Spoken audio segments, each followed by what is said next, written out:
சேர்ந்த ஒரு வசனத்தை வாசிக்கலாம். யோவேல் 2ஆம் அதிகாரம் 26ஆம் வசனத்தை வாசிக்க போறோம். யோவேல் 2ஆம் அதிகாரம் 26ஆம் வசனம். கையில வேதாகம் இருக்குமா எடுத்துக்கொள்ளுங்க, எல்லாரும் சேர்ந்து வாசிக்கலாம். யோவேல் 2ஆம் அதிகாரம் 26ஆம் வசனம். நீங்கள் சம்பூர்ணமாய் சாப்பிட்டு திருப்தி அடைந்து உங்களை அதிசயமாய் நடத்தி வந்த உங்கள் தேவனாகிய கர்த்தருடைய நாமத்தை துதிப்பீர்கள்.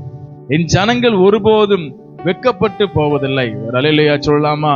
பாருங்க, இந்த வசனத்துல வாசிக்கிறோம், தேவன் நம்மை நடத்தும் பொழுது நம்முடைய வாழ்க்கை எப்படி இருக்குமா என்றால், நாம் சம்பூர்ணமாய் சாப்பிட்டு நம்மை அதிசயமாய் நடத்தி வந்த தேவன் என்ன செய்வோமா? துதிப்போம். அப்படியானால் ஒரு மனிதனை தேவன் நடத்துவாரானால் அவனுடைய வாழ்க்கை சம்பூர்ணமாக தான் இருக்கு. பக்கத்துல பார்த்து சொல்லுங்க, உங்களை ஆண்டவர் நடத்துவாரானால், உங்களோடு கூட ஆண்டவர் இருப்பாரானால், உங்களுக்கு ஆண்டவர் உதவி செய்வாரானால் உங்க வாழ்க்கை எப்படி இருக்கும்?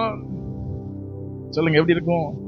சம்பூர்ணமா இருக்கும். சரிங்க, ஆண்டவர் ஒரு காரியத்தை செய்தால் அவர் அறகுறையாய் செய்கிறவர் அல்ல, அல்லது குறையோடு கூட செய்கிறவர் அல்ல, இம்பெர்ஃபெக்டா செய்கிறவர் அல்ல. அவர் ஒரு காரியத்தை செய்வாரானால் அது சம்பூரணமா இருக்கும், இல்லைன்னா பரிபூர்ணமா இருக்கும். வரலையா சொல்லாமா? அவர் ஒரு மனிதனை ஆசீர்வதிப்பாரானால் அது எப்படிப்பட்ட ஆசீர்வாதமா இருக்கும்? சம்பூர்ணமான ஆசீர்வாதமா இருக்கு. அதான் வசனங்களை வாசிக்கிறோம். ஆண்டவர் ஆபிரகாமை ஆசீர்வதித்ததுனாலே ஆபிரகாமுடைய ஆடு மாடுகளையும் செல்வ செழிப்பையும் அவன் தங்கியிருந்த பூமி தாங்க முடியாத அளவுக்கு என்ன இருந்ததா? அவனுக்கு ஆடு மாடுகளும் ஆஸ்திகளும் இருந்தது. வசனங்களை வாசிக்கிற ஈசாக்கோடு கர்த்தர் இருந்ததுனால ஈசாக்கை ஆசீர்வதிக்கிறத பார்த்து சுற்றி இருக்கிறவர்கள் எல்லாம் ஆச்சரியப்பட்டு ஈசாக்கிடத்துல கர்த்தர் உன்னோடு கூட இருக்கிறார்னு சொல்லக்கூடிய அளவுக்கு ஈசாக்குடைய ஆசீர்வாதம் இருந்தது. இன்னைக்கு உங்களுடைய உயர்வும் என்னுடைய உயர்வும், உங்களுடைய ஆசீர்வாதம் என்னுடைய ஆசீர்வாதமும், நம்முடைய பெருக்கம் எப்படி இருக்குமானால் மற்றவங்க எல்லாம் பார்த்து ஆண்டவர் இவர்களுக்கு இந்த காரியத்தை செய்தார்னு சொல்லக்கூடிய அளவுக்கு இது இருக்கும். அதான் ஆண்டவர் செய்யறது. ஒரு அல்லேலூயா சொல்லாமா?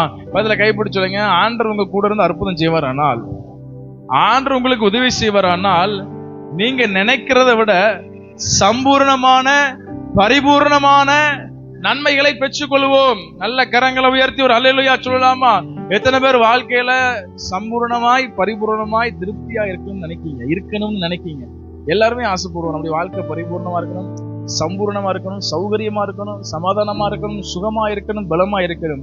அப்படியானால் தேவன் நம்மை நடத்த வேண்டும். அதான் இங்க வசனத்துல வாசிக்கிறோம், நம்மை அதிசயமாய் நடத்தி வந்த தேவன் நடத்தினாலே அது எப்படிதான் இருக்கும்? அதிசயமா தான் இருக்கும். தேவன் நம்மை நடத்தினாலே அது இயற்கைக்கு அப்பாற்பட்ட விதமா தான் இருக்கும். இஸ்ரவேல் ஜனங்கள் எகிப்திலிருந்து கானானுக்கு உள்ள நுழையிற வரையிலையும் நடந்த ஒவ்வொரு காரியமும் எப்படிப்பட்ட காரியம் தான்? சாதாரணமான காரியமே கிடையாது. ஒவ்வொரு சின்ன சின்ன காரியமும் எதுவுமே இயற்கைக்கு உட்பட்ட காரியங்கள் கிடையாது, எதுவுமே சாதாரண காரியங்கள் கிடையாது, எல்லாமே அசாதாரணமான அதிசயமான காரியங்கள். ஒரு அல்லேலூயா சொல்லலாமா? அப்படியான தேவன் நம்முடைய வாழ்க்கையிலே சம்பூர்ணமான காரியங்களை செய்யும்படி விரும்புகிறார். பக்கத்துல கையை பிடிச்சு சொல்லுங்க, நீங்க எவ்வளவு விரும்புறீங்களோ அதை விட ஒருபடி மேல உங்களை சம்பூர்ணப்படுத்தணும்னு ஆண்டவர் விரும்புகிறார். பாருங்க, சம்பூர்ணம்னா எதிலே? ஆசீர்வாதத்திலே மட்டுமா? ஆசீர்வாதத்திலே மட்டுமல்ல, சகல காரியங்களிலும் சம்பூர்ணம். வசனத்திலே வாசிக்கிறோம் பாருங்க, யாராவது வாசிக்கலாம். எரேமியா 31ஆம் அதிகாரம் 25ஆம் வசனத்தை எல்லாரும் எடுத்துக்கொள்ளுங்க, ஒருத்தர் வாசிக்கலாம். எரேமியா 31ஆம் அதிகாரம் 25ஆம் வசனம். எரேமியா 31:25 வாசிக்கலாம். நான் விடாய்த்த ஆத்துமாவை சம்பூர்ணம் அடைய பண்ணி தொய்ந்த எல்லா ஆத்துமாவையும் நிரப்புவேன். அப்படின்னா ஆண்டவர் முதலாவது எந்த காரியத்திலே சம்பூர்ணத்தை தருகிறார்னா நம்முடைய ஆத்மாவிலே சம்பூர்ணத்தை தருகிறார். வசனத்துல வாசிக்கிற பாருங்க, நான் உடாய்த்த ஆத்மாவை சம்பூர்ணம் அடைய பண்ணி தொய்ந்து போன எல்லா ஆத்மாக்களும் என்ன செய்வேன்? நிரப்புவேன். இன்னைக்கு நிறைய பேருடைய ஆத்மா எப்படிப்பட்ட ஆத்மாவா இருக்குன்னா, உடாய்த்து போன ஆத்மாவா இருக்கு, ரொம்ப தொய்ந்து போன ஆத்மாவா இருக்கு. மனசுல ஒரு சமாதானம் இல்ல, ஒரு சந்தோஷம் இல்ல, ஒரு திருப்தி இல்ல, தேவனுடைய பிரசனத்தை உணர முடியல, தேவன் நம்ம கூட இருக்கிறாருங்கிற நம்பிக்கை கூட இல்லாம போச்சு. அந்த அளவுக்கு அனைவருடைய ஆத்மா உடாய்த்து போயிருக்கு. எத்தனை பேர் சந்தோஷமா இருக்கீங்க அப்படின்னா எல்லாருமே சந்தோஷமா இருக்கேன்ட்டு சொல்லுவோம். நல்லா இருக்கீங்களான்னு கேட்டா எல்லாரும் நல்லா இல்லைன்னா சொல்லுவோம். எப்படி இருக்கீங்கன்னு கேட்டா எல்லாரும் என்னதான் சொல்லுவோம்? இல்ல நல்லா இல்ல அப்படி யாராவது சொல்லுவீங்களா? எப்படி இருக்கீங்க கேட்டா சும்மா ஒரு பேச்சுனால எப்படிதான் சொல்லுவோம்? நல்லா இருக்கும் அப்படிதான் சொல்லுவோம். ஆனா உண்மையாவே நல்லா இருக்குமா? அதான் ஆண்டவர் சொல்றாரு, நான் விடாய்த்து போன ஆத்மாவை சம்பூர்ணமடைய பண்ணி. இன்னைக்கு எத்தனை பேருடைய ஆத்மா விடாய்த்து போய் இருக்கு தெரியுமா? எத்தனை பேர் தனிமையிலே உட்கார்ந்து சோர்ந்து போய் பயங்கர கலக்கத்துல இருக்கிறோம், பயங்கர கவலையில இருக்கிறோம். பாருங்க, ஆண்டவரை தேடுகிற பிள்ளைகளுடைய வாழ்க்கையில கவலைங்கிற ஒரு காரியம் எந்த நேரம் என்ன செய்யக்கூடாது, இருக்கக்கூடாது. அதை போகலாம். ஆனா எந்த நேரமும் கவலை நம்ம இடத்துல தங்கி இருக்க கூடாது. ஆனா இன்னைக்கு அன்னையருடைய வாழ்க்கையில கவலை எந்த நேரமும் தங்கி இருக்கு. கவலையோடு கூட வாழுகிறோம், மன அழுத்தத்தோடு கூட வாழுகிறோம், சோர்வோடு கூட வாழுகிறோம்னா நம்முடைய ஆத்மா எப்படிப்பட்ட ஆத்மாவா இருக்கு? விடாய்த்து போன ஆத்மாவா இருக்கு, தொய்ந்து போன ஆத்மாவா இருக்கு. வசனத்துல வாசிக்கணும், விடாய்த்து போன ஆத்மாவை அவர் சம்பூரணமடைய பண்ணி தொய்ந்து போன ஆத்மாவை என்ன செய்யறாரா? நிரப்புகிறார். பக்கத்துல கையை பிடிச்சு குளிக்கு சொல்லுங்க, கவலைப்படாதீங்க. நீங்க சொல்லுங்க, வசனத்தை சொல்லுங்க.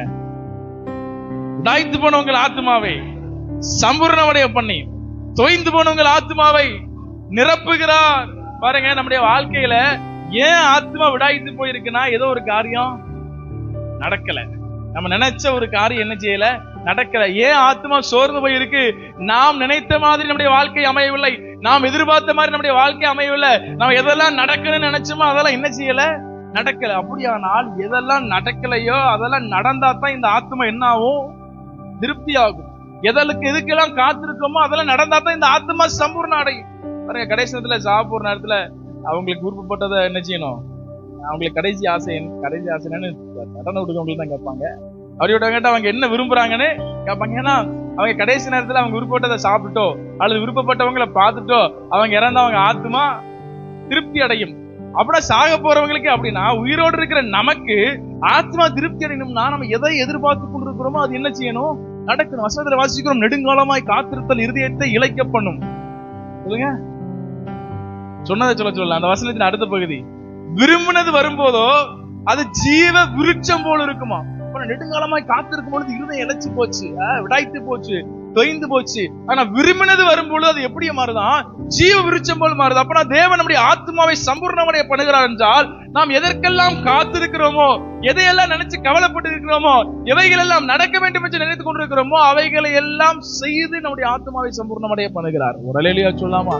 பாருங்க, யாக்கோபு யோசேப்பு தொலைஞ்சு போன உடனே யாக்கோபு மனசுல என்ன சொன்னார் தெரியுமா? நான் மன சஞ்சலத்தோட நான் பாதாளத்துல என்ன செய்வேன்? அதான் நான் சாகும்போது கவலையோட கூட தான் சாவேன். ஏன்?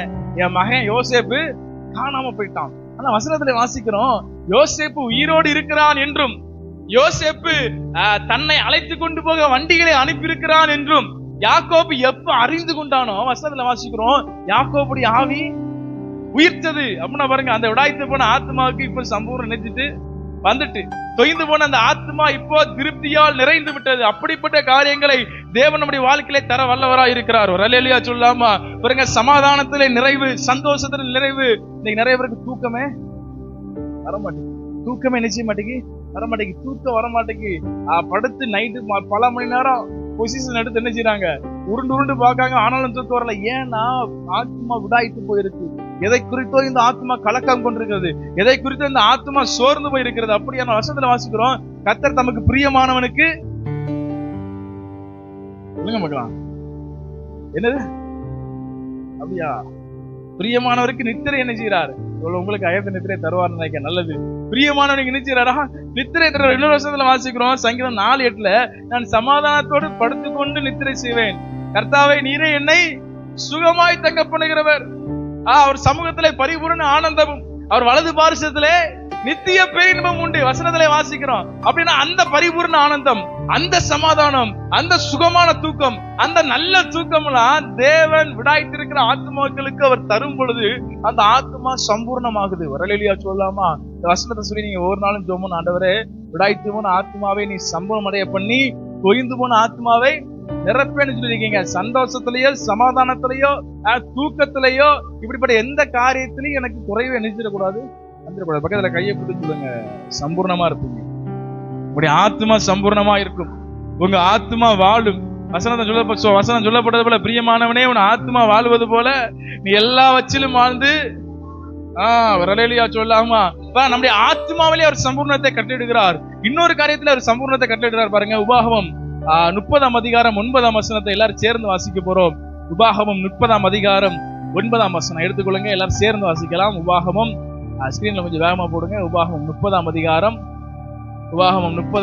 9ஆம் வசனம்.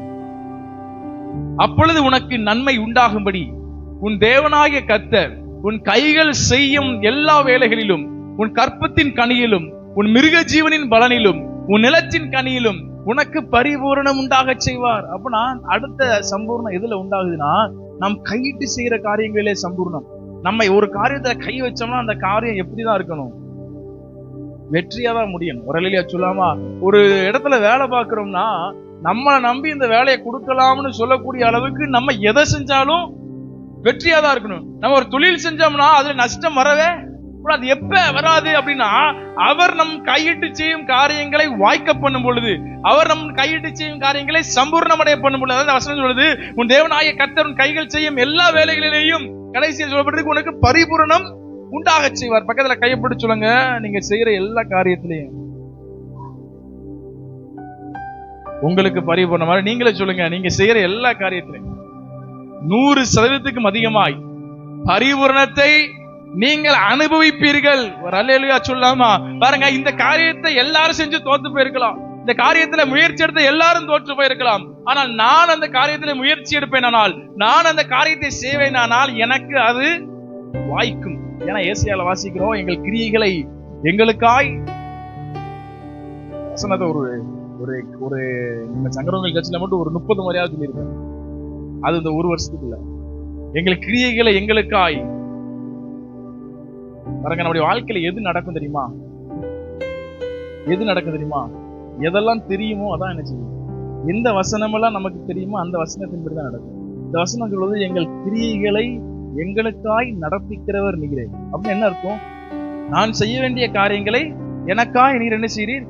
அப்படின்னா நான் ஒரு காரியத்தை செய்ய முயற்சி பண்ணுகிறோம்னா ஆண்டவர் எனக்காய் அந்த காரியத்தை என்ன செய்யறார்? செய்யறார். அதனாலதான் நான் செய்யற காரியத்துல எப்படி சக்சஸ் ஆகுது, நான் செய்யற காரியத்துல எப்படி பரிபூர்ணம் உண்டாகுதுன்னா, செய்யறது நான் இல்ல, அவரே நமக்காக இதை செய்கிறார். ஒரு அல்லேலூயா சொல்லலாமா? நல்ல சத்தமா ஒரு அல்லேலூயா சொல்லுங்க பார்க்கலாம். இன்னும் கூட சத்தமா ஒரு அல்லேலூயா சொல்லுங்க பார்க்கலாம். வசனத்துல வாசிக்கிறோம், ஈசாக்கு விதை விதைத்தான் 100 மடங்கு அறுவடை செய்தான். எப்படி? அது எப்படிப்பட்ட காலம் அப்படின்னா பஞ்ச காலம். வசனத்துல வாசிக்கிறோம் பாருங்க, ஆதியாகமம் 26ஆம் அதிகாரம் 12-13 வாசி பாத்தீங்கன்னா, ஈசாக்கு அந்த தேசத்துல விதை விதைத்தான், கர்த்தர் அவனை ஆசீர்வதித்ததினால் அந்த வருஷத்தில் 100 மடங்கு பலன் அடைந்தான். அவன் ஐஸ்வர்யவான் ஆகி வர வர விருத்தி அடைந்து மகா பெரியவனானான். அடுத்த வசனம் வாசிங்க. அவனுக்கு ஆட்டு மந்தையும் மாட்டு மந்தையும் அநேக பணிவிடைக்காரரும் இருந்தபடியினாலே பெலிஸ்தர் அவன் மேல் பொறாமை கொண்டு அவன் தகப்பனாகிய ஆபிரகாமின் நாட்களில் அவர்கள் வேலைக்காரர்கள் வெட்டின துறவுகளை எல்லாம் தூர்த்து போட்டார்கள். ஒரு அல்லேலூயா சொல்லலாமா? பாருங்க, இது எப்படிப்பட்ட காலம் அப்படின்னா, அந்த அதிகாரத்திலே முதல் வசனத்தை வாசிச்சு பாத்தீங்கன்னா, ஆபிரகாமுடைய நாட்களிலே உண்டான பஞ்சத்தை அல்லாமல் வேறொரு பஞ்சம் உண்டாச்சு. அப்பனா ஈசாக்கு விதை விதைத்து 100 மடங்கு அறுவடையை பெற்றுக்கொண்ட காலம் பஞ்ச காலம். மழை இல்ல, அதனாலதான் பாருங்க இவன் துறவலை மட்டும் என்ன வருது. அதனாலதான் அவங்க பொறாமை கொண்டு என்ன செய்யறாங்கன்னா, அந்த துறவெல்லாம் வந்து என்ன செய்யறாங்களா, மூடி போடுறாங்க. ஆனாலும் பஞ்ச காலத்துல இவர் மறுபடியும் துறவு வெட்டினாலும் மறுபடியும் என்ன செய்யுது? ஏன்னா துறவு வெட்டுறது யாரு? ஈசாக்கு இல்ல, துறவு வெட்டுறது தேவன். ஒரு அல்லேலூயா சொல்லாமா? விதை விதைத்தது ஈசாக்கு அல்ல, விதை விதைத்தது தேவன். அறுவடை செய்தது ஈசாக்கு அல்ல, அறுவடை செய்கிறது தேவன். பக்கத்துல பார்த்து சொல்லுங்க, வேலை பார்க்கறது நீங்க இல்ல, ஆண்டவர் தான் உங்களுக்காக வேலை பார்க்கிறாரு. அதையும் தூங்கிட்டே சொல்லுங்க, வேலை பார்க்கறது நீங்க இல்ல, அவர்தான் உங்களுக்கு வேலை பார்க்கிறாரு. ஒரு அல்லேலூயா சொல்லலாமா? நல்ல சத்தமா ஒரு அல்லேலூயா சொல்லலாமா? பாருங்க, அவன் ஐஸ்வர்யவான் ஆகி வர வர விருத்தி அடைந்து மகா பெரியவனானான். பக்கத்துல பார்த்து சொல்லுங்க, நீங்க மகா பெரியவனாவீங்க, மகா பெரியவனாவீங்க, வர வர விருத்தி அடைவீங்க. சொல்லுங்க, சத்தமா சொல்லுங்க, வர வர விருத்தி அடைவீங்க, ஐஸ்வர்யவானாவீங்க, மகா பெரியவனாவீங்க. நீங்க செய்கிற காரியத்திலே பெருக்கம் உண்டாகும். ஏன்னா நீங்க செய்யல, ஆண்டவர் நமக்காய் செய்கிறார். ஒரு அல்லேலூயா சொல்லலாமா? அப்ப நான் சுத்தி இருக்கிறவங்க எல்லாம் பாக்காங்க, இந்த ஈசாக்கை இப்படியே விட்டு வச்சா சரிப்படாது. ஈசாக்கு கூட ஒண்ணு நம்ம சமாதானம் ஆகணும், இல்ல ஈசாக்கு இந்த இடத்தை விட்டு என்ன செய்யணும்? கிளம்பணும். ஈசாக்கு வந்து சொல்றாங்க, கர்த்தர் நிச்சயமாய் மோடு கூட இருக்கிறார் என்பதை அறிந்து கொண்டோம். ஏன்னா இவங்க எவ்வளவு தடைகளை ஏற்படுத்தினாலும் ஈசாக்கை மேற்கொள்ள இவர்களால் முடியாமல் போயிடுச்சு. உங்களுக்கு விரோதமா எவ்வளவு பேர் சூழ்ச்சி பண்ணினாலும் தேவன் நமக்காய் கிரியை செய்கிற பட்சத்துல நம்மளை ஒருவராலும் மேற்கொள்ள முடியாது. பாருங்க, மொர்தெகாய்க்கு விரோதமாய் ஆமன் எவ்வளவு காரியம் பண்ணாலும் எல்லாமே ஆமானுக்கு விரோதமா தான் முடிஞ்சதே வழியா, மொர்தெகாய்க்கு விரோதமாய் ஒரு ஆமான் உருவாக்குன தூக்கமான யாருக்கு தான்? மொர்தெகாய்க்கென்று உருவாக்கின ஆமானுடைய தூக்குமரம் யாருக்கு தான் கிடைச்சது? ஆமானுக்கு தான் கிடைச்சது. ஆமான் விரும்பின ஆசீர்வாதம் யாருக்கு கிடைச்சது? மொர்தெகாய் கிடைச்சது. அப்பனா நம்முடைய சத்துருக்கள் நமக்கு ஒரு கேடு நடக்கணும்னு நினைக்கிறாங்க பாருங்க, அந்த கேடு யாருக்கு தான் நடக்கும்? அவங்களுக்கு தான் நடக்கும். அவங்க ஒரு ஆசீர்வாதத்தை விரும்பி இருப்பாங்க பாருங்க, அந்த ஆசீர்வாதம் யாருக்கு தான் நடக்கும்? நமக்கு தான் நடக்கும். ஒரு அல்லேலூயா சொல்லலாமா? நல்ல சத்தமா ஒரு அல்லேலூயா சொல்லலாமா? பக்கத்துல பார்த்து கையை பிடிச்சு சொல்லுங்க, உங்களுக்கு ஒரு கேடும் வராது, ஒரு தீங்கு நடக்காது. வன்கண் உங்களுக்கு பிரச்சனையே இல்ல. நம்மள வன்கண்ணும் தீண்டாது, எதிரிகளுடைய கண்கள் தீண்டாது. அவங்க நினைக்கிறது நம்முடைய வாழ்க்கையில நடக்கவே நடக்காது. அல்லேலூயா சொல்லலாமா? சத்துருக்கள் நம்மளை பார்த்து பல்ல கடிச்சு என்ன செய்வாங்களாம்? வசனம் சொல்லுது, காற்று பறக்கடிக்கும் பதரை போல். உங்களுக்கு எல்லாம் போக மாட்டாங்க. ஏன் போக மாட்டாங்கன்னா, உங்களுக்கு காற்று பறக்கடிக்கும் பதரை போல அவங்க போவாங்களா போக மாட்டாங்களானே தெரியாது. வசனத்துல சொல்லப்பட தெரியலன்னா நடக்காது. வசனம் சொல்லுது, பல்ல கடிச்சு கரைந்து போவார்கள், காற்று பறக்கடிக்கும் பதரை போல பறந்து போவாங்க, அவர்கள் ஒன்றுமில்லாமல் இல்பொருளாவார்கள். அப்படியானா நமக்கு விரோதமா எழுப்புறவர்கள் நம் சார்பிலே வருவார்கள். இதெல்லாம் ஆண்டவர் நமக்கு சொன்ன வார்த்தைகள். அப்படின்னா தேவன் நம்மோடு கூட இருக்கும் பொழுது நம்முடைய வாழ்க்கையில ஃபெயிலியர் என்ன செய்யாது? இருக்காது. வரலையா சொல்லாம இந்த காரியங்கள்ல விசுவாசம் வேணும். எந்த ஒரு காரியத்தையும் செய்யும் பொழுது சந்தேகத்தோட இல்ல, நான் இந்த காரியத்துல நான் நுழைவேனானால் இந்த காரியம் 100% சக்சஸா தான் என்ன செய்யும் நடக்காது. எக்ஸாம் ஆனாலும், அது தொழிலானாலும், அது வேலையானாலும், அல்லது நம்ம வாங்குகிற ஒரு காரியமானாலும், விற்கிற ஒரு காரியமானாலும், எந்த காரியமானாலும் நான் கையிட்டு செய்யற காரியங்களே கண்டிப்பாய் விருத்தி உண்டு. அது பஞ்ச காலமா இருந்தாலும், அது யாருக்குமே நடக்கவில்லை என்றாலும், அதை செய்து எல்லாரும் தோற்று போனாலும், நான் அதை செய்யும் பொழுது எனக்கு என்னதான் நடக்கும்? வெற்றி தான் நடக்கும். அல்லேலூயா சொல்லலாமா? கைப்பிடிச்சு சொல்லுங்க, உங்க ஆத்மாவிலே சம்பூரணம். நீங்க கையிட்டு செய்யற காரியங்கள்ல சம்பூரணம். நம்ம பாட்டுலாம் படிப்போம், என் ஆத்துமா உம்மை நோக்கி அமர்ந்து இருக்கும், நான் நம்புவது உம்மாலே. என்ன அதே மாதிரி பஞ்ச காலத்துல என்ன திருப்தி ஆக்குவீங்கன்னு பாடுவோம், நான் உங்களதான் நம்பி இருக்கேன்னு பாடுவோம். ஆனா எல்லாமே பாட்டுலதான் இருக்கு, மனசுல இல்ல. சில காரியங்களை நம் மனதுல ஆழமாய் விசுவாசியாத பட்சத்துல அவைகள் நம்முடைய வாழ்க்கையில நடக்காது. வரலையா சொல்லாமா? படி பக்கத்துல பார்த்து உங்க ஆத்மாவிலே சம்பூரணம். இரண்டாவது, நான் கையிட்டு செய்கிற காரியங்கள்ல சம்பூர்ணம். வரலையா சொல்லாமா? மூன்றாவது பாருங்க, 1 கொரிந்தியர் 1ஆம் அதிகாரம் 5ஆம் வசனத்திலிருந்து 7ஆம் வசனம் வரைக்கும் நம்ம எல்லாரும் சேர்ந்து வாசிக்க போறோம். முதல் எடுக்கிறவங்க அந்த பக்க நம்பரை சொல்லுங்க. 1 கொரிந்தியர் 1ஆம் அதிகாரம் 5லிருந்து 7 வரைக்கும். அப்படியா? 1 கொரிந்தியர் 227. 1 கொரிந்தியர் 1ஆம் அதிகாரம் 5ஆம் வசனம் 26 தான் நினைக்கிறேன். நீங்கள் இயேசு கிறிஸ்துவுக்குள்ளாய் எல்லா உபதேசத்திலையும் வாசிங்க எல்லாரும் சேர்ந்து, எல்லா அறிவிலும் அவர் மூலமாய் உங்களுக்கு அளிக்கப்பட்ட தேவ கிருபைக்காக நான் உங்களை குறித்து எப்பொழுதும் தேவனை ஸ்தோத்திரிக்கிறேன். அப்படியே நீங்கள் யாதொரு வரத்திலும் குறைவில்லாதவர்களாய் உடைய கர்த்தராகிய இயேசு கிறிஸ்து வெளிப்படுவதற்கு காத்திருக்கிறீர்கள். அல்லேலூயா சொல்லாமா? பாருங்க, ஆத்மாவில சம்பூர்ணத்தை தருகிறார், கையிட்டு செய்யற காரியங்களை சம்பூர்ணத்தை தருகிறார், வரத்திலேயும் தேவனை அறிகிற அறிவிலையும் சம்பூர்ணத்தை தருகிறார். அல்லேலூயா சொல்லாமா? பாருங்க, ஆவியின் வரங்கள் 9 காரியங்கள் பார்க்கிறோம். அந்த 9 வரங்கள்ல எத்தனை வரம் நம்ம இடத்துல செயல்படுது? பக்கத்துல பாத்துக்கலங்க, உங்கள்கிட்ட ஏதாச்சும் வரம் செயல்படுதா? என்கிட்ட ஒரு வரம் செயல்படுது, அப்படி யாராச்சும் இருக்கீங்களா? நான் அப்படி சொல்ல போறேன் பாருங்க, என்கிட்ட ஒரு வரம் செயல்படுது. யாராச்சும் இருக்கீங்களா அப்படி? இப்போ யார்ட்டையுமே எந்த வரமே செயல்படலையா? அதுல விசுவாசங்கிறது ஒரு வரம். அந்த வரம் எல்லாத்தையுமே இருக்குன்னு நினைக்கிறேன். பாருங்க, வசனத்துல வாசிக்கிறோம், வரங்களிலே நம்மை சம்பூர்ணமடைய பண்ணுகிறார். அடிக்கடி யோசிப்பேன், நம்ம ஜெபம் பண்ணி ஒரு ஆளுக்கு காரியம் நடக்கிறது 2ஆம் பட்சம். நம்ம ஜெபம் பண்ணி நமக்கு போது என்ன செய்யணும்? நடக்கணும். இப்ப எனக்கு ஒரு பிரச்சனைனா நான் ஜெபிக்கும் பொழுது எனக்கு அது என்ன செய்யணும்? நடக்கணும். இப்ப எனக்கு ஒரு வயிறு வலி, நான் ஜெபிக்கிறோம்னா என் வயிறு வலி சரியாகணும். எனக்கு ஒரு தடை ஏற்பட்டு கொண்டிருக்கு, நான் ஜெபிக்கிறேன்னா அந்த தடை என்ன செய்யணும்? மாறினப்ப நான் வரங்களிலே தேவன் சம்பூர்ணத்தை தருவாரனால் என் ஜெபங்களுக்கு பதில் என்ன செய்யணும்? கிடைக்கணும். நான் ஒருத்தர் மேல கையை வச்சு அல்லது நீங்க ஒருத்தர் மேல கையை வச்சு ஜெபம் பண்ணி அவர்களிடத்துல பிசாசுகளை துரத்துவதோ வியாதிகளை சுகமாக்குவதோ அது 2ஆம் பட்சம். ஆனா வரங்கள் என் தனிப்பட்ட வாழ்க்கையில இன்னைக்கு அனைவருடைய வாழ்க்கையில என்ன செய்யல? செயல்படல. பாருங்க, தேவன் நமக்குள்ளே வருவாரானால் அவர் வரங்களிலே நம்மை சம்பூர்ணமடைய பண்ணுவார். பாருங்க, நம்ம செய்யற காரியம் எல்லாமே வித்தியாசமானதா இருக்கும். நம்ம ஜெபிக்கிற காரியங்கள் எல்லாத்தையுமே நம்ம என்ன செய்வோம்? பெற்றுக்கொள்வோம். பாருங்க, ஆண்டவர் மோசையை சம்பூர்ணமடைய பண்ணியிருந்ததுனால மோசைக்கு விரோதமாய் எந்த மந்திரவாதிகளும் என்ன செய்ய முடியல, நிக்க முடியல. மோசே கோலை போட்ட உடனே கோலு பாம்பாகுது, உடனே அவங்க என்ன செய்யறாங்க, பாம்பாக்குறாங்க. மோசே தண்ணியில அடிச்ச உடனே தண்ணி ரத்தமாகுது, உடனே அவங்களும் என்ன செய்யறாங்க, தண்ணி ரத்தமாக்குறாங்க.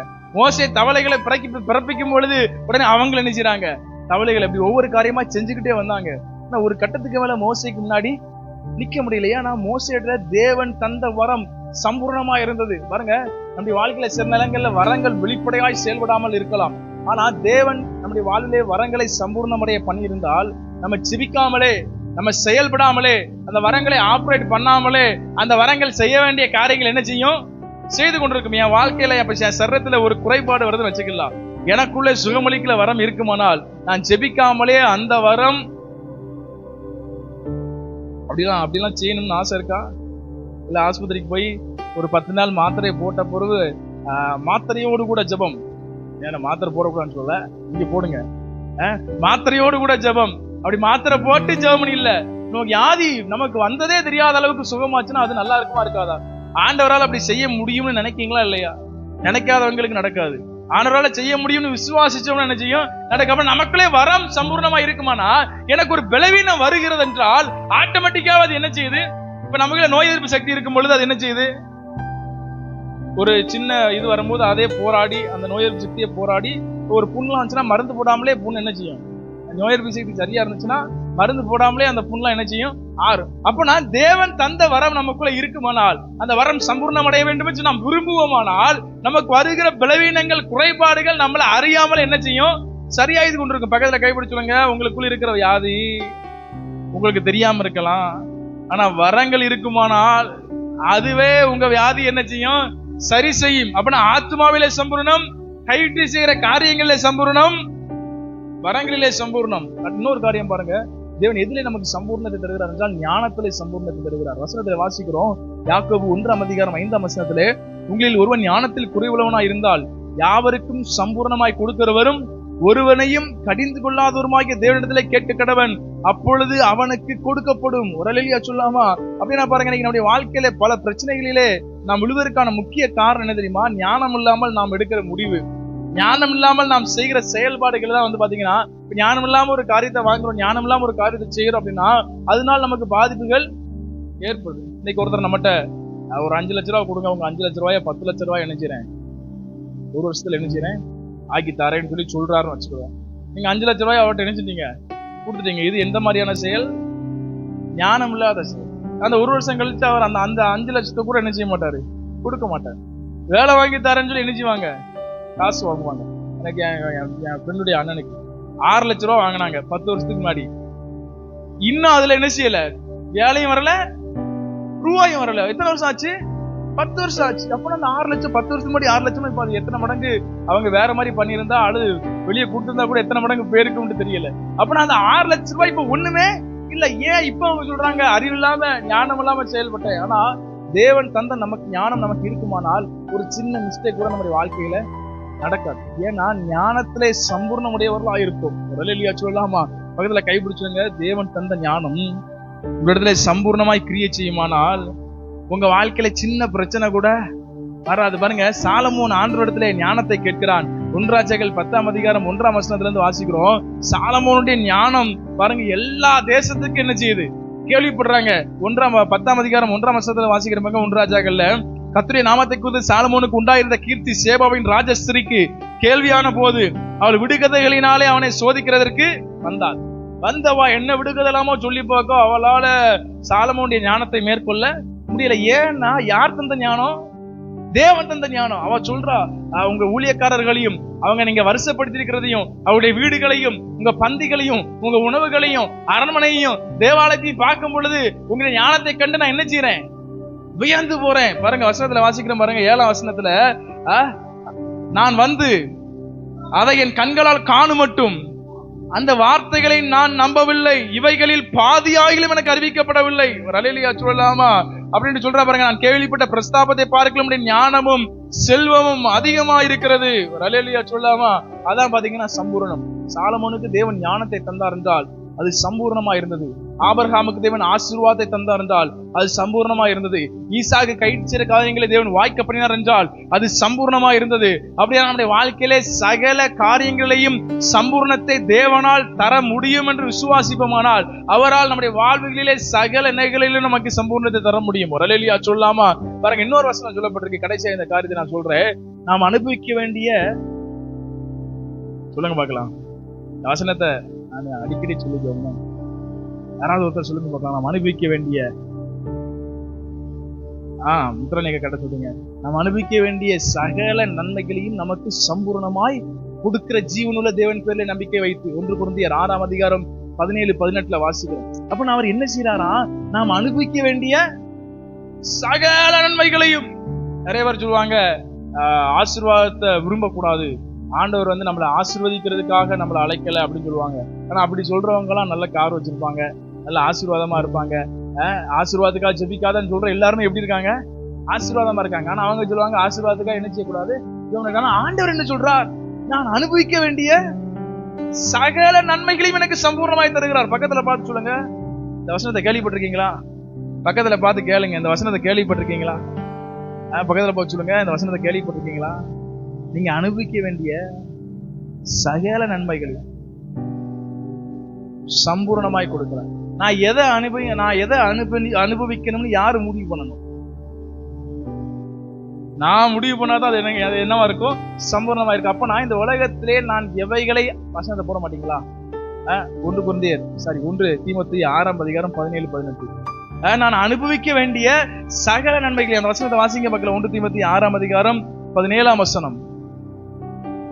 இவ்வுலகத்திலே ஐஸ்வர்யம் உள்ளவர்கள் இருமாப்பான சிந்தை உள்ளவர்களா இராமல் நிலையற்ற ஐஸ்வர்யத்தின் மேல் நம்பிக்கை வையாமலும் நாம் அனுபவிக்கிறதற்கு சகலவித நன்மைகளையும் நமக்கு தருகிற, நமக்கு சம்பூர்ணமாய் கொடுக்கிற ஜீவனுள்ள தேவன் மேல் நம்பிக்கை வைக்கவும். அடுத்து வாசிங்க. நன்மை செய்யவும் நற்கிரியைகளில் ஐஸ்வர்யவான்கள் ஆகவும் தாராளமாய் கொடுக்கிறவர்களும் உதாரத்துட குணம் உள்ளவர்களுமாய் நாம் இருக்க வேண்டும். முறையில சொல்லாமா? பாருங்க, இந்த வசனத்துல வாசிக்கிறோம், நாம் அனுபவிக்கிறதற்கு சகலவித நன்மைகளையும் நமக்கு சம்பூர்ணமாய் கொடுக்கிறவர். நீங்க டெய்லி சொல்லி ஜெபம் பண்ணுங்க. ஆண்டவரே, 1 தீமோத்தேயு 6ஆம் அதிகாரம் 17ஆம் வசனத்துல சொல்லியிருக்கீங்க, நான் அனுபவிக்கிறதற்கு சகல நன்மைகளையும் சம்பூர்ணமாய் கொடுக்கிறீர். சொல்லுங்க, நான் அனுபவிக்கிறதற்கு என தேவைப்படுகிற சகல நன்மைகளையும் நீர் எனக்கு கொஞ்சம் கொஞ்சமா இல்ல, சம்பூர்ணமாய் கொடுக்கிறாராம். ஒரு அல்லேலூயா சொல்லாமா? அப்ப ஆத்மாவிலே சம்பூர்ணம், கைட்டு செய்கிற காரியங்களே சம்பூர்ணம், வரங்களிலே சம்பூர்ணம், ஞானத்திலே சம்பூர்ணம், கடைசியாய் ஐஸ்வர்யத்திலே சம்பூர்ணம். ஒரு அல்லேலூயா சொல்லாமா?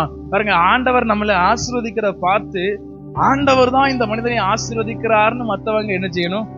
சொல்லணும். ஒரு அல்லேலூயா சொல்லாமா?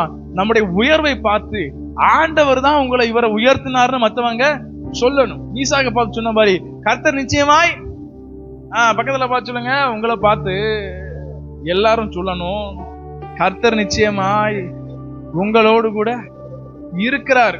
அதனாலதான் இந்த ஆசீர்வாதம், அதனாலதான் இந்த உயர்வு, அதனாலதான் இந்த பெருக்கம், அதனாலதான் நான் அனுபவிக்க வேண்டிய சகல நன்மைகளும் எனக்கு கிடைத்திருக்கிறது. ஒரு அல்லேலூயா சொல்லலாமா? அப்படியானா இப்படிப்பட்ட சகல காரியங்களிலும் தேவன் எனக்கு சம்பூர்ணத்தை கட்டளையிட வேண்டும் என்றால் வசனத்துல வாசிக்கிறோம். அந்த 1 தீமோத்தேயு 6ஆம் அதிகாரம் 17ஆம் வசனத்துல இருமாப்பு இல்லாதவர்களா இருக்கணுமா? இன்னைக்கு நிறைய பேருக்கு பாத்தீங்கன்னா கொஞ்சம் நன்மையும் கொஞ்சம் உயர்வு வந்தோன்னு என்ன வந்துடும்? இருமாப்பு, ஒரு மேட்டிமை. ஆராதனை கூட ஒழுங்கா நினைச்ச மாட்டாங்க. ஒண்ணுமே இல்லாத சமயத்துல ஐயோ ஆண்டவரே ஆண்டவரேன்னு எந்த நேரமும் நினைச்சுவாங்க. எல்லா ஆராதனையும் பங்கெடுப்பாங்க, சரியா வருவாங்க, ஆராதனைக்கு தேவனை உண்மையா தேடுவாங்க, கொடுப்பாங்க, எல்லா காரியத்திலும் பெர்ஃபெக்டா இருப்பாங்க. ஆனா கொஞ்சம் ஆசீர்வாதம் வந்த உடனே அந்த இருமாப்பு என்ன செய்யுது? வருது. உறவிய சொல்லாமா? வசனத்தை வாசிக்கிற, அழிவுக்கு முன்னானது அகந்தை, விடுதலுக்கு முன்னானது மனமெட்டிமை. இருமாப்பான இருதயத்தோடு கூட இருப்போமானால் தேவன் நம்முடைய வாழ்க்கையில சம்பூர்ணத்தை கட்டளையிட முடியாது. இருமாப்பான இருதயத்தோடு கூட இருப்போமானால் தேவன் நம்முடைய வாழ்க்கையை நன்மை செய்ய முடியாது. வசனத்தை வாசிக்க நேரம் இல்ல, நான் வசனத்தோட உங்களுக்கு சொல்றேன். உபாகமம் 8ஆம் அதிகாரம் 14ஆம் வசனத்திலிருந்து 18ஆம் வசனம் வரைக்கும் நீங்க வாசி பாத்தீங்கன்னா, அங்க ஆண்டவர் சொல்றாரு, நீ சம்பூர்ணமாய் ஆசீர்வதிக்கப்பட்டு சுகமாய் செழிப்பாய் வாழும் பொழுது உனக்கு இருமாப்பான எண்ணம் வந்துச்சுன்னா, இருமாப்பான எண்ணம் வந்துச்சுன்னா நீ எகிப்துல இருந்து வந்ததையும் நான் உன்னை நடத்தி வந்த விதத்தையும் நான் உனக்கு செஞ்ச காரியங்கள் என்ன செய்ய நினைச்சு பாரு. வரலையா சொல்லாமா? இன்னைக்கு சில நேரங்கள இயல்பாகவே மனுஷனுக்கு என்ன வருதுன்னா இருமாப்பான எண்ணம் வருது. ஒரு சிலரை பார்க்கும் பொழுது நம்மளை விட அவங்கள தாழ்வா என்ன செய்யறோம் நினைக்கிறோம்னால என்ன வந்துருச்சு? இருமாப்பு வந்துருச்சு. அந்த இருமாப்பு வரும்பொழுது என்ன செய்யணுமா? ஆண்டவர் இதுவரையில நம்மை நடத்தி வந்த விதத்தையும், நம்ம ஒரு 20 வருஷத்துக்கு முன்னாடி அல்லது 10 வருஷத்துக்கு முன்னாடி எப்படி இருந்தோம், இவ்வளவு நன்மைகளை தந்து ஆசீர்வாதத்தை தந்து சுகத்தை தந்து தேவன் ஜீவனோட வைத்திருக்கிறாரே அப்படின்னு நம்ம என்ன செய்யணுமா? நினைச்சு பார்க்கணுமா? பக்கத்துல பார்த்துங்க, இருமாப்பான என்ன வரும்போது நினைச்சு பாருங்க. இருமாப்பான என்ன வரும்போது நினைச்சு பாருங்க. நீங்க மேட்டிமையோட இருப்பீர்களானால் அழிவு என்ன செய்யுது? சீக்கிரம் வருது. உசியா ராஜாவை குறித்து பார்க்கிறோம். உசியா தன்னுடைய 16 வயதுல ராஜாவாகிறார். உசியா பத்தி கேள்விப்பட்டிருக்கீங்களா? ஏதாவது ஒண்ணு சொல்லுங்க பார்க்கலாம். உசியாவை பத்தி அந்த பேரைத்தான் கேள்விப்பட்டிருக்கோம். உசியா பத்தி கேள்விப்பட்டிருக்கோன்னே எனக்கு கொஞ்சம் பேர் கை தூக்குறீங்க. உசியா பத்தி சொல்லுங்க, பைபிளை பாக்கீங்க. அந்த பேரைத்தான் கேள்விப்பட்டிருக்கீங்களா? உசியா ராஜா குறித்து பார்க்கும் பொழுது உசியா 16 வயதுல என்ன ஆகுறாரு? மோகன்ராஜுக்கு வயசு என்ன? 15. மோகன்ராஜ் ஒரு டக்குன்னு வாங்கிவா. இப்ப இவனை விட 1 வயசு கூட தான் இருக்கு. ராஜா என்ன ஆயாச்சு? ராஜா ஆயாச்சு. பாருங்க, 16 வயசுல ராஜா ஆகி 52 வருடம் உசியா ராஜ்யபாரம் பண்ணாராம். அப்படின்னா பாருங்க, ஆண்டவர் உசியாவோடு கூட இருந்ததுனால ஆண்டவர் உசியாவுக்கு உதவி செய்கிற மனிதர்களையும், உசியாவுக்கு ஒத்தாசை செய்கிற மனிதர்களையும், உசியாவுக்கு சகல காரியங்களையும் செய்கிற மனிதர்களையும் தந்ததுனால தான் அந்த வயசுல ராஜாவாகி 52 வயசு வரைக்கும் என்ன செய்ய முடிஞ்சது? 52 வருஷம் என்ன செய்ய முடிஞ்சது? ராஜாவா இருக்க முடிஞ்சது. ஆனா வசனத்துல வாசிக்கிறோம், உசியா தன் மனதுல இருமாப்படைந்து மேட்டிமையான சிந்தை கொண்டு என்ன செய்யறாம்னா, ஆசாரியர்கள் செய்கிற அந்த தூப கலசத்தை எடுத்துக்கிட்டு தேவாலயத்துக்குள்ள பிரவேசித்து தேவனுக்கு என்ன செய்ய போறான்? தூபம் காட்ட போறான். ஆனா ஆசாரிகள் சொல்றாங்க, உசியா ராஜாவே, இது உமக்கு அடுத்ததல்ல, இதை நீங்க என்ன செய்யக்கூடாது? உடனே உசியா கோவம் வந்துருச்சு. ஏன்னா அவங்க 50 வருஷமா ராஜாவா இருக்காருல்ல, யாரை பார்த்து இது மாதிரி சொல்ல போறீங்கன்னு கோவப்பட்ட உடனே அவர் தேவ ஆலயத்துல நிக்கும் பொழுதே அவன் நெத்தில என்ன விழுந்தது? குஷ்டரோகம் விழுந்தது. உரலிலே சொல்லாமா?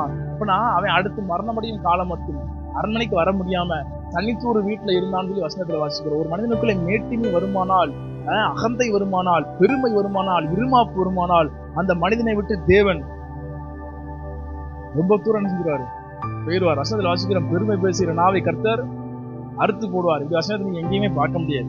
பெருமை பேசுகிற நாவை கர்த்தர் அறுத்து போடுவார். அப்ப நான் பெருமையும் இருமாப்பும் தேவன் வெறுக்கிற காரியம். பாருங்க, நான் பேசல, ஆனா என் செயல்பாடுகள் இருமாப்பு தெரியுது. இன்னைக்கு நிறைய பேருடைய செயல்பாடுகள்ல மேட்டிமை தெரியுது. இன்னைக்கு தேவன் இடத்துல அணுகிற காரியங்கள்ல மேட்டிமை தெரியுது. பாருங்க, ஒரு மனிதன் செபிக்காமல் இருக்கிறான் என்றாலே அவன் இருமாப்பான ஆளாயிட்டான். ஏன்னா ஆண்டவர் இல்லாம நம்மளால முடியுங்கிற இருமாப்பு வந்ததுனால தான். பாருங்க, ஆண்டவர் அற்புதம் செஞ்சாதான் இந்த காரியத்துல எனக்கு நடக்கும், ஆண்டவர் அற்புதம் செஞ்சாதான் இன்னைக்கு எனக்கு வருமானமே இருக்கும் அப்படின்னு ஒரு சூழல் இருக்குன்னு வச்சுக்கிடுவோம். ஆனா இன்னைக்கு 1 மணி நேரம் ஜெபிச்சாதான், எனக்கு ஆண்டவர் அற்புதம் செஞ்சாதான் இன்னைக்கான நாள் ஓடுங்கிற ஒரு சூழல் இருந்தா நீங்க என்ன செய்வோம்? நம்ம என்ன செய்வோம்? காலையிலேயே எந்திரிச்சு என்ன செய்வோம்? ஜெபம். ஏன்னா இன்னைக்கு ஜெபம்னா தான் இன்றைய நாளை கடத்துவதற்கு தேவன் எனக்கு பொருளாதாரத்தை தருவாருங்கிற சூழல் இருந்துச்சுன்னா நம்ம காலையில என்ன செய்வோம்? ஜெபம் பண்ணுவோம். அந்த சூழல் இப்ப இல்ல அப்படின்னா நல்ல ஒரு தூக்கம். ஆண்டவர் மட்டும் தூக்கம் தருவார்ல, பிசாசு என்ன செய்வான்? நம்ம இந்த வேலையும் செய்ய விடாம என்ன செய்வான்? தூக்கம் தருவான். பிசாசு நல்ல ஒரு தூக்கம், நல்ல சுகபோகமான வாழ்க்கை. ஏன்னா நமக்கு வருமானம் இருக்கு. ஆண்டவர் இதுவரையில் நடத்தி வந்ததுனால நமக்கு வருமானத்துக்கான வழிவாசல ஆண்டவர் நினைச்சிருக்காரு, ஏற்படுத்தி கொடுத்திருக்கிறாரு.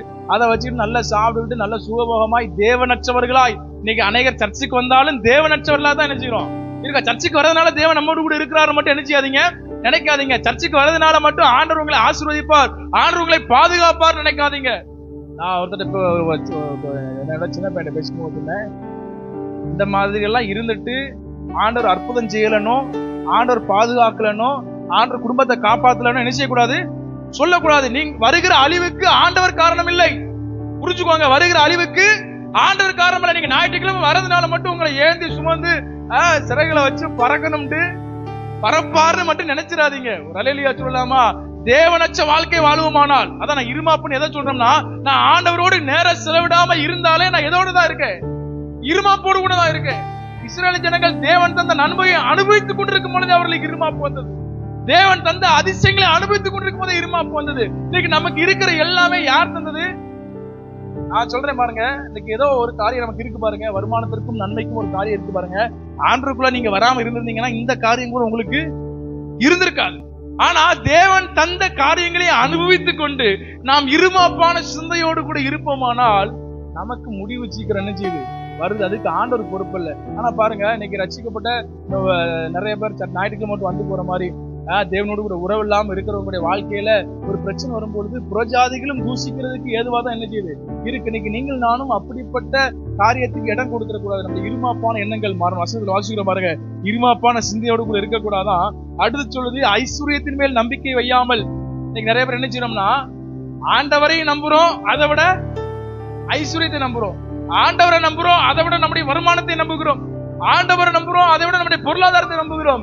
ஆண்டவர் நினைச்சாருன்னா உங்களுக்கு இருக்கிற பொருளாதாரமும் வருமானமும் தொழிலும் வேலையும் ஒரே நாள்ல இல்லாம போயிடும். லோத்து முந்தின நாள் வரைக்கும் பெரிய ஆஸ்திகாரன், ஆயிரக்கணக்கான ஆடு மாடுகள், ஒட்டகங்கள், வேலைக்காரர்கள், வேலைக்காரிகள்.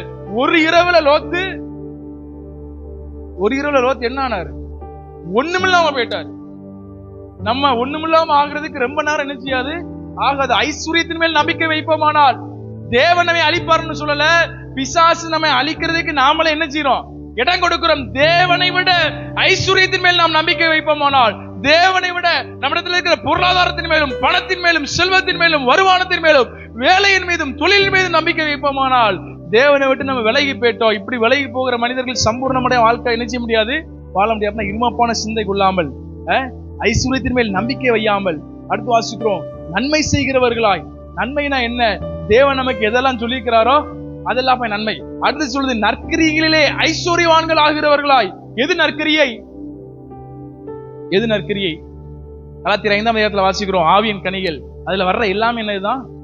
அன்பு, சந்தோஷம், சமாதானம், நீடிய பொறுமை, தயவு, இச்சையடக்கம், நற்குணம், விசுவாசம், சாந்தம், இச்சையடக்கம். ரலலியா சொல்லாமா?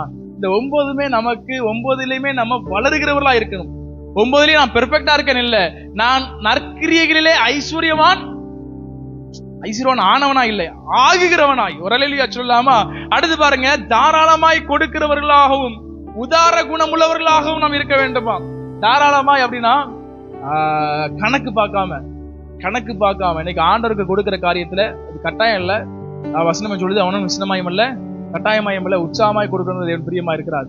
தாராளமாய் கொடுக்கறது. நம்ம என்ன செய்வோம் அப்படின்னா, நம்ம சம்பளம் வாங்குறோம், மாசத்துக்கு ஒரு வருமானம் வருதுன்னா இதுல ஒரு பங்கு எடுத்து இது யாருக்கு சிலர் கொடுக்க மாட்டீங்க, அதனால நீங்க உங்களுக்கு தெரியல. இல்ல 10ல ஒரு பங்கு எடுத்து இது யாருக்கு? ஆண்டவருக்கு. மிச்சம் 9 யாருக்கு? எனக்கு அப்படின்னு நினைக்கிறோம். அப்படின்னு நினைக்க கூடாது. நம்ம ஒரு வருமானம் வருதுன்னா இது எல்லாருமே எல்லாத்தையும் கொடுக்க சொல்லல, இது எல்லாருமே யாருடையது? மனசுல அப்படி நினைங்கன்னு சொல்றேன். இது எல்லாருமே யாருடையது? கர்த்தருடையது. அதுல இருந்து நான் என்ன செய்றேன்? நம்ம தான் நிறைய எடுக்க போறோம், ஆனா நம்ம மனநிலை அப்படி மாறணும். இது எல்லாமே யாருடையது? கர்த்தருடையது. அதுல இருந்து நான் என்ன செய்றேன்?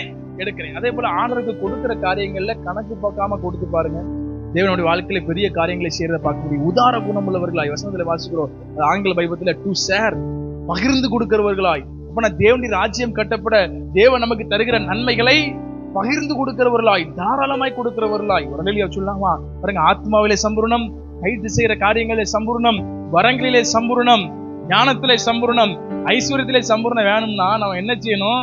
இருமாப்பான சிந்தையோடு கூட இராமல், ஐஸ்வர்யத்தின் மேல் நம்பிக்கை வையாமல், நன்மை செய்கிறவர்களாயும் நற்கிரியைகளிலே ஐஸ்வர்யவான்கள் ஐஸ்வர்யவான்கள் ஆகவும் தாராளமாய் கொடுக்கிறவர்களும் உதார குணமுள்ளவர்களாக இருக்க வேண்டுமா? அவரலையா சொல்லாமா? தேவன் நம்மை ஆசீர்வதிக்கும்படி விரும்புகிறார். தேவனுடைய வாழ்க்கையில செழிப்பை கட்டிடும்படி விரும்புகிறார். ஆனா அவர் நம்முடைய வாழ்க்கையில சம்பூர்ணத்தை கொடுக்கணும்னா நமக்கு நம்மிடத்துல இருக்க வேண்டிய விஷயம் என்ன? இருமாப்பான சிந்தை என்ன செய்யக்கூடாது? இருக்கக்கூடாது. ஐஸ்வர்யத்தின் மேல் நம்பிக்கை வைக்கக்கூடாது. பாருங்க, பண ஆசை எல்லா தீமைக்கும் வேற இருக்குன்னு வசனம் சொல்லுது. அப்ப பணத்துக்கு ஆசைப்படக்கூடாதா?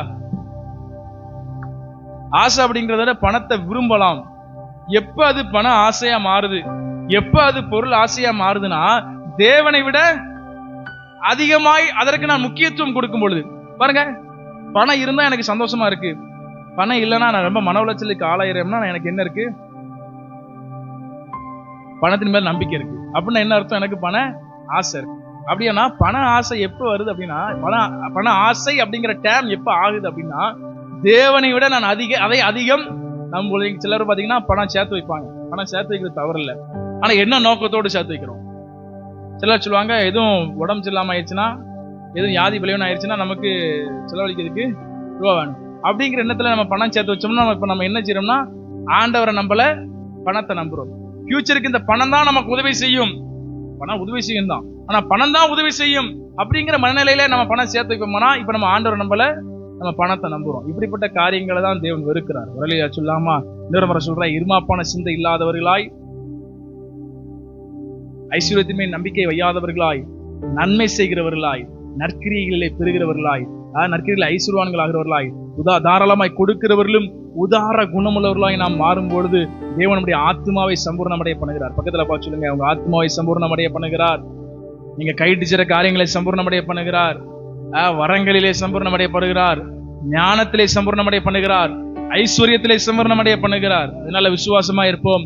தேவன் நம்முடைய வாழ்விலே அவர் ஒரு காரியத்துல கை வச்சாருன்னா எப்படி இருக்கும்? சம்பூர்ணமா தான் இருக்கு. இப்ப நம்ம வாழ்க்கையில அவர் என்ன வச்சுட்டாரு? கை வச்சுட்டார். இனி அது சம்பூர்ணமா தான் இருக்கணும். சம்பூர்ணத்துக்கு தடையா இருக்கிற காரியங்களை நாம் தவிர்த்து விடுவோமானால், அதான் ஈஸியான காரியம். சம்பூர்ணத்துக்கு தடையான காரியங்களை நாம் தவிர்த்து விடுவோமானால் நம்முடைய வாழ்க்கையில பரிபூர்ணத்தை சீக்கிரத்துல நாம் அனுபவிக்க போறோம். வரலையா சொல்லாமா? எல்லாம் அப்படி இருக்கிற இடங்களை நாம் எளிமையான செபிக்க